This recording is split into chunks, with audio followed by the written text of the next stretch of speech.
వెళ్ళిపోయింది. అంటే వాళ్ళకి ఎలా కావాలంటే అలా పెట్టేసుకుంటున్నారు. నాలిక బయటికేమో హ్యాంగింగ్ చేసినట్టుంది, మళ్ళీ దాన్ని లోపలికి పంపించేస్తున్నారు.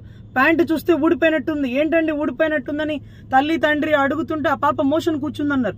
ఆ పాప మోషన్ కూర్చోలేదండి, ప్యాంటు నీట్గా ఉంది. మరి ప్యాంటు ఎందుకు ఊడిపోయింది? అంటే ప్యాంటు వాళ్ళు గబగబా కట్టేసినారా? ఆ పాపకి రేప్ జరిగిన తర్వాత చంపేసినారా? కడుపులో ఏమీ లేదండి, కానీ చుట్టుపక్కల ఇన్వెస్టిగేషన్ రిపోర్టుల్లో దోశలు తినింది, ఉప్మా తినింది అని చెప్పారు. ఆ దోశలు తినింది, ఉప్మా తినింది అన్న వాళ్ళకి అన్ని ఫ్యాక్ట్స్ తెలుసండి. ఎవరో చెప్తేనే వాళ్ళు అలా చెప్పారు అంటే ఇలా చెప్పండి అని చెప్పించారు. వీటన్నిటికంటే మించి హాస్టల్ క్యాబిన్ లో బెడ్రూమ్లు ఉండడం ఏంటండి?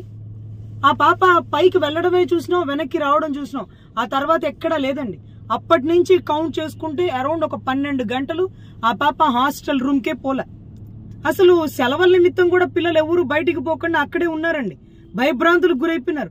ఇది నేనేం చెప్తున్నానంటే సుగాలి ప్రీతి